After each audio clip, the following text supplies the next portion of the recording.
तो चलिए पार्ट 2 लेकर आए हैं। इसमें हम सामान्य ज्ञान का मॉडल आंसर देखेंगे।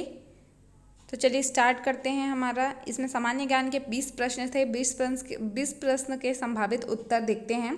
तो चलिए स्टार्ट करते हैं। पहला कथन है, सर्वोच्च न्यायालय के न्यायाधीश अपने पद पर रह जाने के पश्चात किसी सरकार के अधीन किसी और पद के पात्र हो सकते हैं। ठीक है, ये क्या है, गलत कथन है। ठीक है, और देखते हैं, नियंत्रक महालेखा परीक्षक अपने पद पर न रह जाने के पश्चात किसी सरकार के अधीन किसी और पद के पात्र नहीं होते, तो बल्कि क्या होते हैं, नहीं होते हैं। ठीक है, तो ये क्या है, सही है। तो इसमें हमको देखना है, तो क्या है, 2 आपका सही है। ऑप्शन नंबर बी यहाँ पे बिल्कुल सही हो जाएगा, क्योंकि जो महानियंत्रक महालेखा परीक्षक होते हैं वो उसके बाद वो और किसी पद पे नहीं जा सकते हैं। तो ये क्या है, कथन सही है। नेक्स्ट क्वेश्चन देखते हैं, राजद्रोह के अपराध में बाल गंगाधर तिलक किस वर्ष जेल गए थे? तो किस वर्ष गए थे? 1897। ऑप्शन नंबर ए यहाँ पे बिल्कुल सही हो जाएगा। नेक्स्ट क्वेश्चन देखते हैं, काफ़ी बड़े क्वेश्चंस हैं।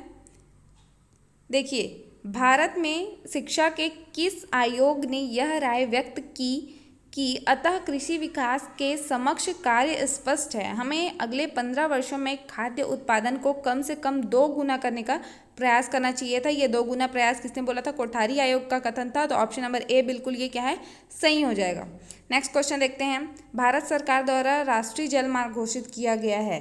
देखो, हल्दिया व इलाहाबाद के मध्य गंगा जल, ये क्या है, पहला राष्ट्रीय जल मार्ग है। ठीक है, ये क्या है, सही है। केरल में पश्चिम तटीय नहर, ये भी क्या है, बिल्कुल सही है आपका।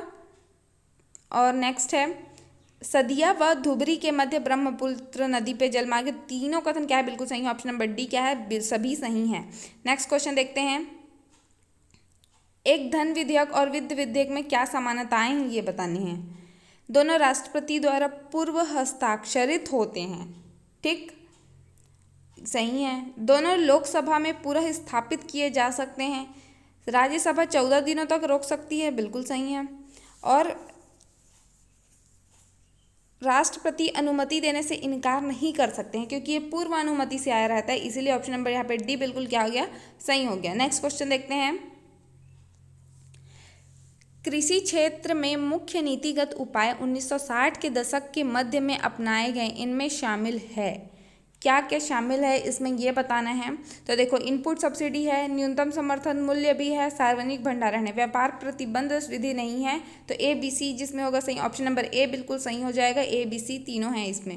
नेक्स्ट क्वेश्चन देखते हैं, बच्चों को निःशुल्क और अनिवार्य शिक्षा का अधिकार RTE अधिनियम 2009 के संदर्भ में निम्नलिखित में से कौन सा विकल्प सही है, हमें ये बताना है। तो देखिए, कक्षा 1 से 5 के लिए एक शैक्षणिक वर्ष में 200 कार्य दिवस। ठीक है, प्राइमरी में कितने होते हैं, 200 कार्य दिवस होते हैं, जबकि मिडिल स्कूल में 6 से 8 में 220 कार्य दिवस होते हैं, और 8 घंटे।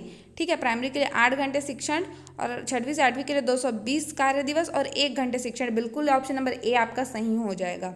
नेक्स्ट क्वेश्चन देखते हैं।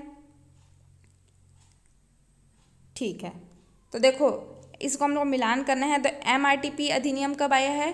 तो MRTP अधिनियम 1969 में है। तो ए का क्या हो जाएगा, 3। ए का 3 किस में है? तो फर्स्ट बी में ही है, तो इसका आंसर क्या हो जाएगा, बी हो जाएगा। फिर देख लो, फेमा कब आया है? 1999 में।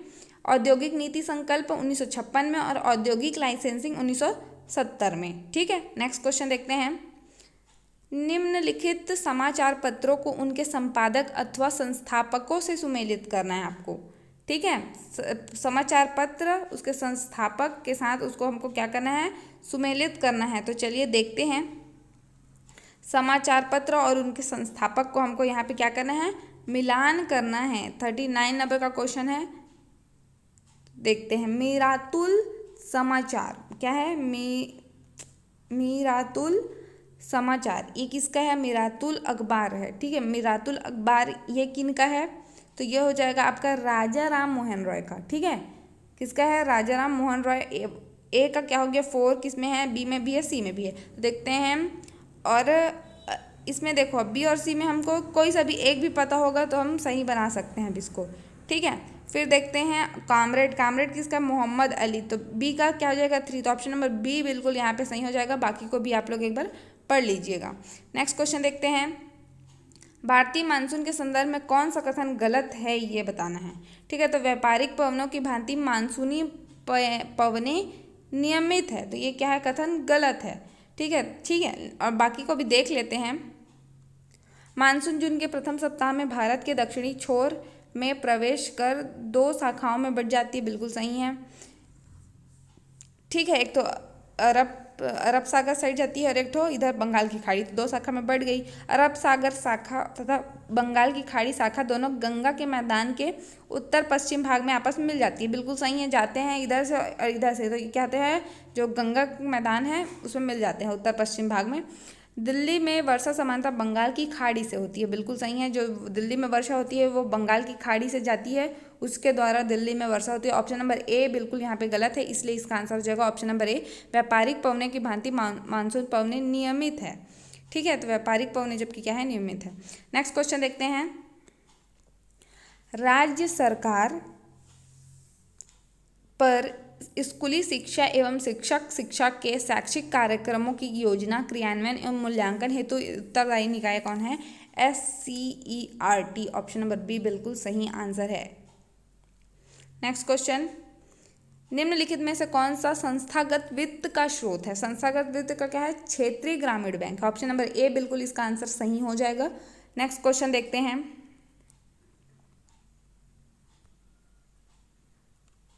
जिला प्राथमिक शिक्षा कार्यक्रम DPEP के संदर्भ में निम्नलिखित में से कौन से कथन सही हैं। स्कूल की प्रभावशीलता में सुधार, बिल्कुल सही है। DPEP के में संदर्भ में स्कूल शिक्षा के विकल्पों विशेषकर अनौपचारिक शिक्षा प्रणाली को मजबूत करने, ये भी बिल्कुल सही है। ऑप्शन नंबर बी बिल्कुल इसी सही हो जाएगा, दोनों क्या है, बिल्कुल सही है। नेक्स्ट क्वेश्चन देखते हैं। इसमें भी कथन दिया, खादर पुरानी और बांगर नई जलोढ़ मिट्टी, बिल्कुल गलत। खादर क्या है, नई होती है, और बांगर क्या होती है, पुरानी होती है, तो ये क्या है, कथन गलत है हमारा। नेक्स्ट क्वेश्चन देखते हैं। रेगर मिट्टी कपास की खेती के लिए उपयुक्त है, तो बिल्कुल सही है। तो इसमें हमको कौन सा कथन सही है ये बताना है, तो हमारा केवल दूसरा कथन सही है, तो ऑप्शन नंबर बी यहाँ पे सही हो जाएगा। ठीक है, नेक्स्ट क्वेश्चन देखते हैं। 5 मई 1988 को स्थापित राष्ट्रीय साक्षरता मिशन NLM का उद्देश्य क्या है ये बताना है। वयस्क शैक्षिक नीतियों का बेहतर क्रियान्वयन के लिए शैक्षिक संगठनों का पुनर्गठन करना, नहीं। देखते हैं और नेक्स्ट ऑप्शन, सभी के लिए वयस्क शिक्षा की नीति को नई भावना से लागू करना, नहीं हो सकता। नेक्स्ट क्वेश्चन है, समता समानता के मुद्दों के विषय में संवेदनशील व्यक्तियों के लिए, ये भी नहीं लग रहा है। नेक्स्ट क्वेश्चन देखते हैं। 15 से 35 वर्ग के आयु के 80 मिलियन निरक्षर व्यक्तियों को कार्यात्मक साक्षरता प्रदान करना। उनको पहले ढूंढना है, जो भी असाक्षर है और निरक्षर व्यक्ति हैं उनको, फिर उनको साक्षरता प्रदान करना है, इसका उद्देश्य। ऑप्शन नंबर डी इसका बिल्कुल सही उत्तर होगा। नेक्स्ट क्वेश्चन है, सामान्य मनुष्य की ध्वनि कितना है, 20 हर्ट्ज से 20 किलो हर्ट्ज। ठीक है, ऑप्शन नंबर ए बिल्कुल सही हो जाएगा। सामान्य मनुष्य उतना ही आवृत्ति की ध्वनि क्या कर सकता है, सुन सकता है। नेक्स्ट क्वेश्चन देखते हैं। निम्नलिखित में से कौन सा व्यय भारत की संचित निधि पर भारित होता है। तो सर्वोच्च न्यायालय के न्यायाधीशों का वेतन भी भारित होता है, अधिकारियों और सेवकों का वेतन। ठीक है, सर्वोच्च न्यायालय का सभी का वेतन क्या होता है, संचित निधि पर भारित होता है। नेक्स्ट है सर्वोच्च न्यायालय के प्रशासनिक व्यय भी, और न्यायालय के भवन का संधारण भी। तो ऑप्शन नंबर डी यहाँ पे बिल्कुल सही हो जाएगा, सभी क्या है, भारत की संचित निधि पर भारित होते हैं। नेक्स्ट क्वेश्चन, गैस पाइपलाइन का विस्तार है, बताओ। सलाया से जालंधर, बिल्कुल सही। हजीरा से जगदीशपुर, क्या है, हजीरा से जगदीशपुर भी सही है। वडोदरा से सिलीगुड़ी, नहीं। बरौनी से हल्दिया, बिल्कुल सही है। तो एक दो और 4, ऑप्शन नंबर 20 को सही आंसर हो जाएगा। नेक्स्ट क्वेश्चन देखते हैं।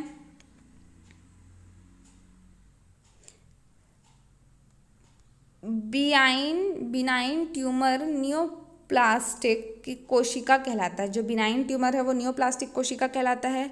मैलिजेंट ट्यूमर शरीर के दूसरे अंगों तक फैल जाता है, लेकिन क्या है, दोनों कथन क्या सही, लेकिन ये एक दूसरे का निष्कर्ष व्याख्या नहीं कर रहे हैं। तो देखते हैं, ऑप्शन नंबर बी बिल्कुल सही हो जाएगा। कथन ए और तर्क दोनों सही हैं, किंतु जो तर्क है वो कथन का की सही व्याख्या नहीं है। नेक्स्ट क्वेश्चन देखते हैं। कोरवा क्या है, बताना है। चिकनी मिट्टी और दूसरे पदार्थों का हिमोड़ पर मोटी परत के रूप में जमाव। ठीक है। जाफरन की खेती के लिए प्रसिद्ध है कोरवा, ठीक है। और मिट्टी के समान भूरे रंग का निक्षेप दलदल व बाढ़ की गीली अम्लीय परिस्थितियों में वनस्पति पदार्थों के आंशिक अपघटन से बनता है। तो तीनों इसका सही है, तो ऑप्शन नंबर डी बिल्कुल हो जाएगा, तीनों सही हैं। तो चलिए हम लोग का 50 क्वेश्चंस हो गए हैं और 51 नंबर से क्वेश्चन से हम आपके सामने संभावित आंसर प्रस्तुत कर रहे हैं। आप लोग को पसंद आ रहा है तो आप लोग लाइक करें, चैनल को शेयर करें और सब्सक्राइब करें, ठीक है। वीडियो को भी शेयर कर दीजिएगा और अपने फ्रेंड्स को भी शेयर कर दीजिए ताकि वो लोग भी अपना चेक कर सके।